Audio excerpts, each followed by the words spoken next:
shaky old money maker. That's right.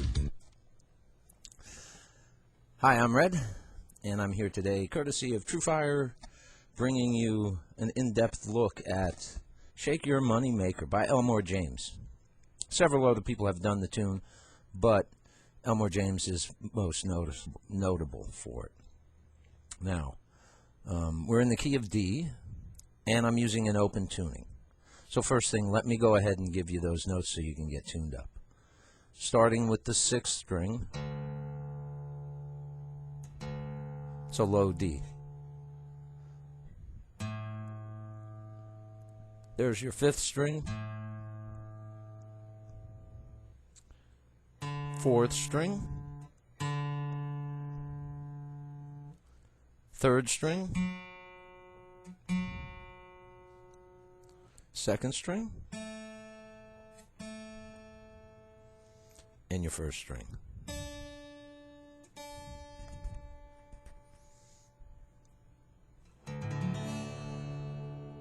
And I might be just slightly out of tune, and that's okay because so was Elmore James at times. You know, sounds pretty close to me. So anyway, I've chosen to do this on acoustic because it just really seems like a very cool tune for an acoustic, or if you have a resophonic guitar, you know, a dobro or something like that, National Steel. Very, very cool for those things. I've also chosen to use a slide. Again, personal choice. You most certainly could do this without that, and you can also certainly do it in standard tuning. You have to make a few adjustments when you're in open tuning. Because of, you know, the change, but once you get used to them, it's not a big deal. So, for the rhythm, we have 2 different patterns. The verse, which goes like this. See what I'm doing there? I'm just playing basically the first 2, maybe 3 strings. And here I'm only hitting 2 strings.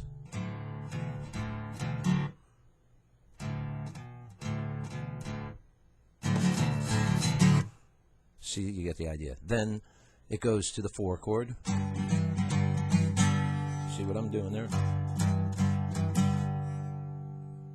Goes back to the 1 chord. Then to the 5. Now this is over the verse. 4, back to the 1. Now over the chorus, it's gonna go like this.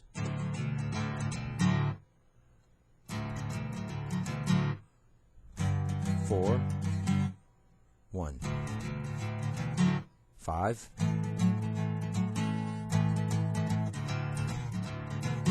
See, it stays on the 5 instead of walking down to the 4. That's the only variation. And you can see the rhythm that I'm doing is very simple. You could also add in that extra note. Okay? For the 4, I'm just borrowing straight across the 5th fret. Whoops.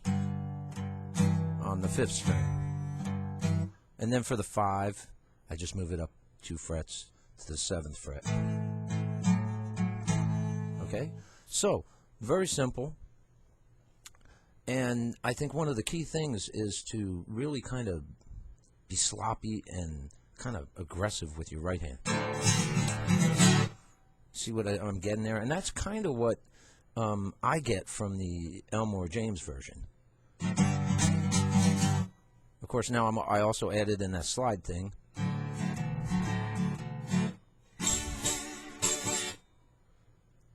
Just went to the 12th fret, which is going to give me the D.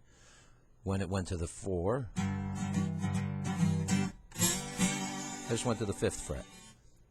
That got me the G.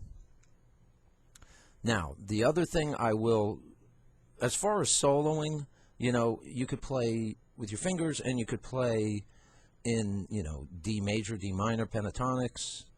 You could use a slide, and I tend to stay more in in the major, and just add in those minor tones for spice. But again, you could pretty much do anything you want as long as it fits context, you know. Here's your G. And you want to make sure you kind of get some deadening going on there. You heard it ringing, and that's not really that good.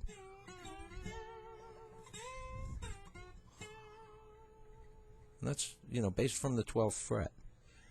For the 4 chord,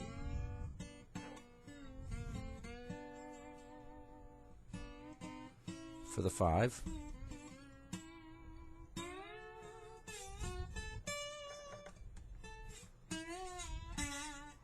you know, to learn these kind of style, this kind of slide style, it's great to listen to the old country and especially the old Hawaiian lap steel players. I mean, they used a lot of this kind of technique and style, and you know, it's about warmth and melodic. That's why I say I stay more in the major.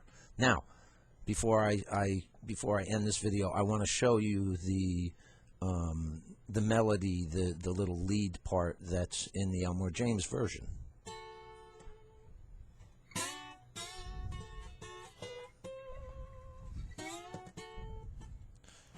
We're at the 12th fret.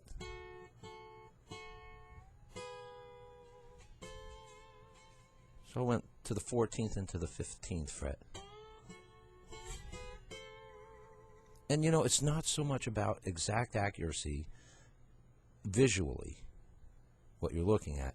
It's more about now, because you're sliding and because there are no, you know, like when you're playing with your fingers, you've got each fret that creates that next note.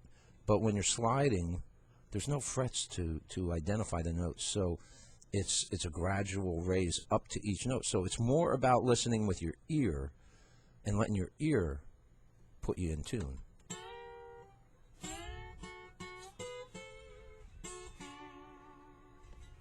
For the 4,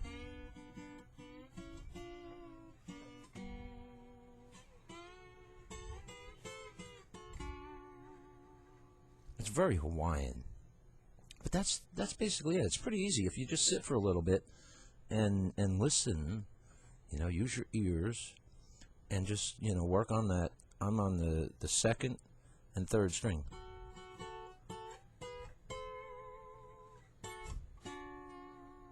That last one, I went to the 3rd and 4th string. And you'll notice if you just do in string pairs, starting with the first 2,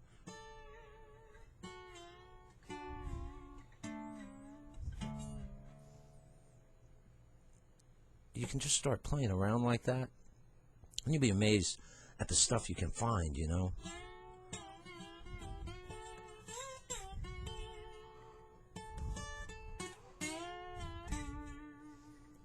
All these cool old Allman Brothers licks and Johnny Winter licks and, you know, all those cool old slide things that you hear.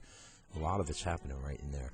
So I hope this helps you to be able to play the song on your own without a band, just, you know, solo with your acoustic guitar. And also, you know, like I said, you know, you certainly can play it with a full band with bass drums, keyboards, harmonica players, sax players, trombone players, the works. But I wanted to break it down to the guitar itself as much as possible in this because, again, I just think it's a great tune for you to learn as a solo tune. So, anyway, I will see you again soon with another song.